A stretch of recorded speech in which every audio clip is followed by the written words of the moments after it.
Hi everyone, we're here today with Nalini Mahadevan, Principal Attorney at MLO Law LLC in Clayton, Missouri.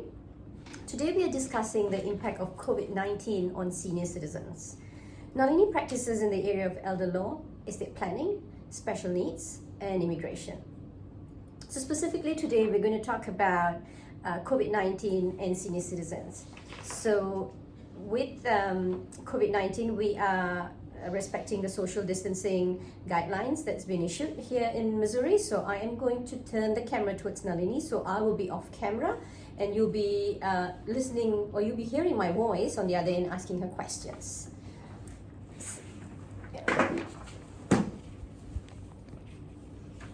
Hi Nalini. Hi there, how are you? I'm good, thank you. How are you? Good. Thank you for doing this, Usha. I really appreciate it. No worries. You're welcome. And so I'm Nalini Mahadevan,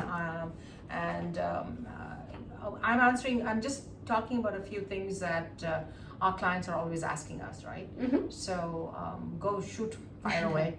So, as you practice in the area of elder law and estate planning, Nalini, I think what are the issues facing our seniors, and what should they do in this current climate? So the situation most seniors face is that they are already a high-risk population.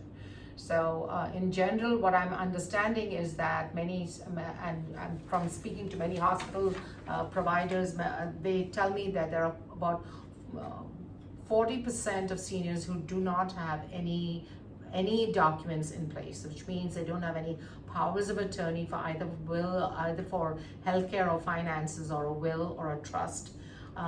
So that when they are in a situation, they are not able to, they don't have anybody to act on their behalf. Mm-hmm. In the current crisis, during this pandemic, it's a good idea to have all these documents in place, namely a will, powers of attorney separately for healthcare, powers of attorney for finances.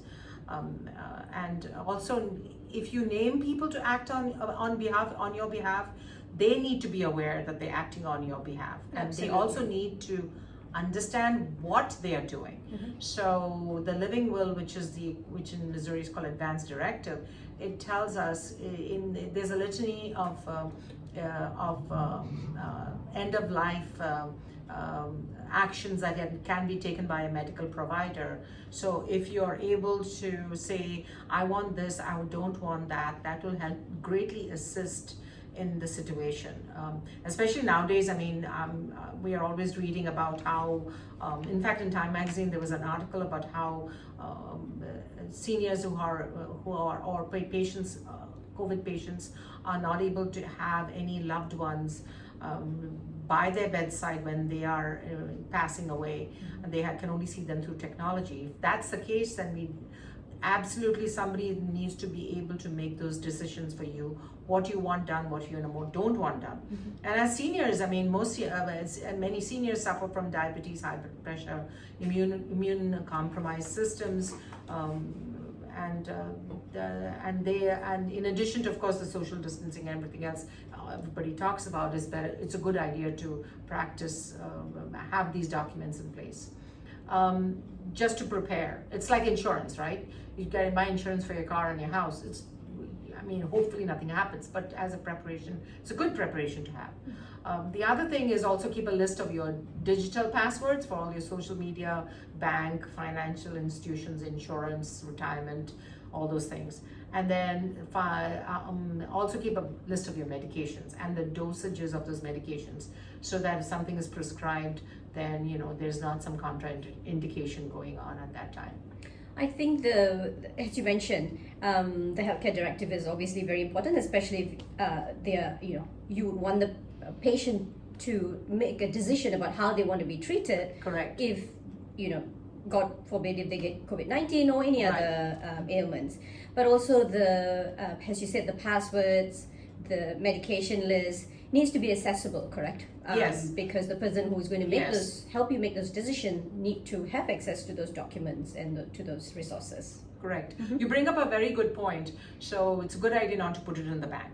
Keep it at home, because if you want somebody to look at if you want to make some decisions, somebody needs to get hold of the documents. It's better to be at home. If the thief comes in, they're definitely not interested in your estate planning documents. They're more interested in something else. Right. Yeah.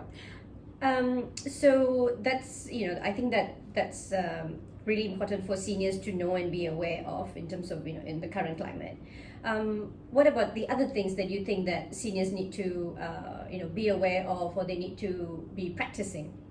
The other thing, what may happen is that at some point a senior may need to enter a nursing home, and under the current circumstances, seniors entering nursing homes are finding difficulty getting placement because of the COVID situation. Right. So for our clients, we provide a list of nursing homes that they could possibly contact and talk to about their current situation. That's secondly, they can also plan to go into a nursing home. So some advanced planning is done. Then they can both not only afford to be in a nursing home, primarily very important, but because now nursing home costs about $8,000 a month, but also they can plan on if they plan now, they can probably enter the nursing home and be comfortable knowing that they are financially able to afford it and they can leave a legacy for their children.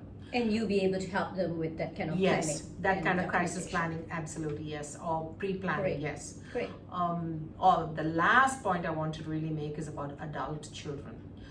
Adult children also need their own documents. Any child over the age of 18, once they go into college, or even if they are still in high school over the age of 18, you are no longer able to make medical decisions for them.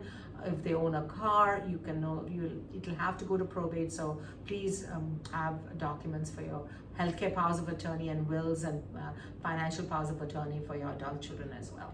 Okay, great. That's thank you, Nalini. I think that covers a lot of the things that seniors need to know. I think besides that, they still need to practice social distancing, and wearing a mask is also important when Yes. they go to public areas, Yes. shops, grocery shopping, dental, for their medical checkups and things like that. I think that those are the other things that that's been said over and over again by media. So we would hope all our clients and everybody else practices that.